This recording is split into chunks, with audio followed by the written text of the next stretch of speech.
All right, so we got CM Punk back on WWE programming as he showed up, I believe, last evening on WWE Backstage. And so, as we all know, CM Punk will be making an official return to the WWE label. And my thoughts on that, as I review my little CM Punk figure collection, is that now that CM Punk has made a return, everyone's speculating how long it'll be before he returns to the ring.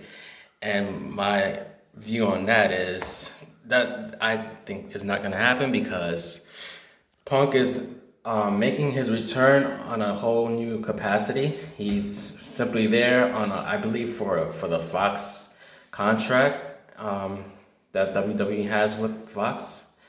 And so basically, it's pretty much a platform for Punk to be there on a whole different capacity where he doesn't really have to be involved with the actual WWE programming. As backstage seems to just be some type of pundit, like a sports pundit of the program, and or podcast, I should say. It's sort of like a podcast for the WWE, an official podcast by the WWE, and so Punk is basically there to contribute and give a little something back to the fans as well, as everyone is excited to see him make a return.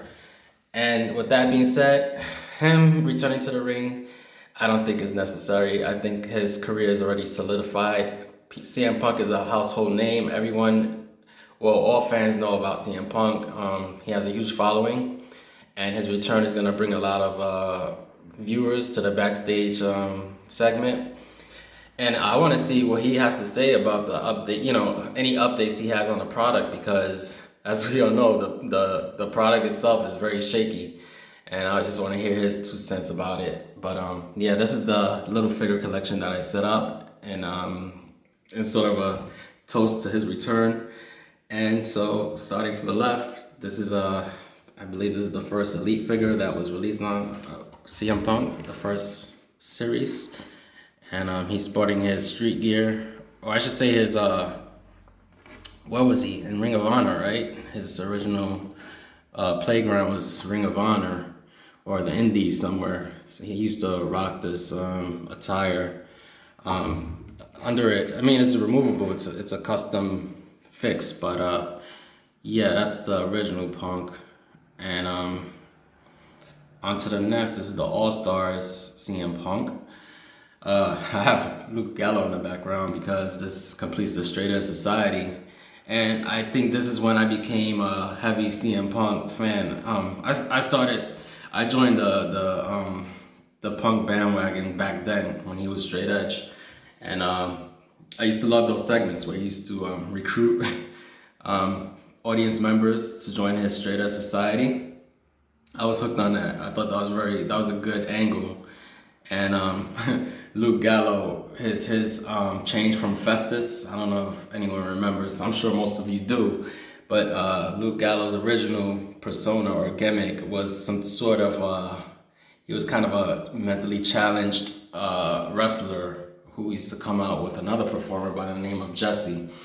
And after that, he joined Straight Edge, and CM Punk's claim was that he healed Luke Gallo, Festus, formerly known as Festus, from the disease mindset or something to that effect. And it was just hilarious. That whole angle just had me. And I was a Punk fan from there. I was on and off with wrestling at the time, and CM Punk was relatively new to the scene.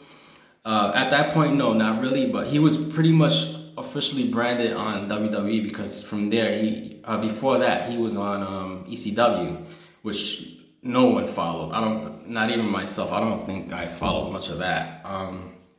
The revamped ECW by WWE.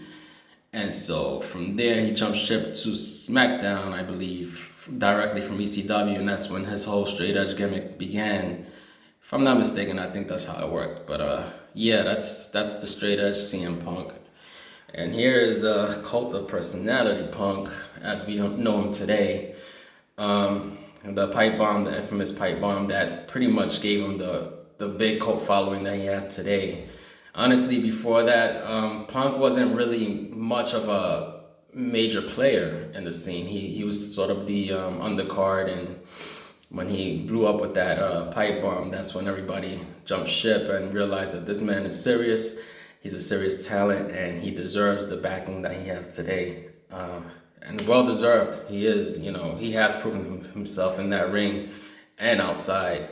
So his return is obviously well accepted. And so this is his later career where, before his exit, these two figures here. Yeah, he came back around 2013. He was about that time out on his way out. He had feuds here and there with Ryback, if I recall. He did have a program with The Rock. He had one with Brock Lesnar as well. And this is basically representing that era of CM Punk. These two figures here. Nothing really. I mean, they're cool figures. These are basically his last WWE action figures that were produced. And yeah, that's pretty much my modest CM Punk collection. And just wanted to join the conversation with his return, and maybe get a little feedback with this. So what do you guys think? My view is that he doesn't need to take another bump in his career. He's a household name, like I said. He's gonna make good money on Fox. I'm sure his contract was sweet enough for him to make step foot in that door again, and so he's good. He's gonna be well taken care of. I wonder how long he's gonna be on, how long his contract is, how long did he sign up for, and if he will renew his contract after the term, so it'll be interesting to see how things play out in this case.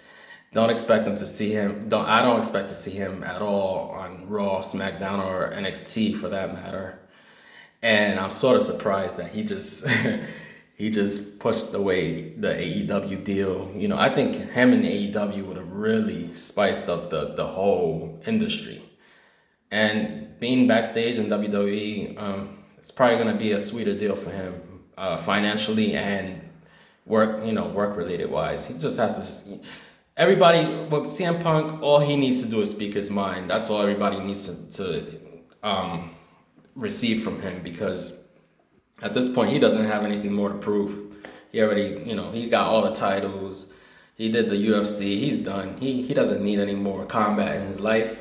And so I wish him the best of luck. And thanks for watching. You guys enjoy the rest of your day.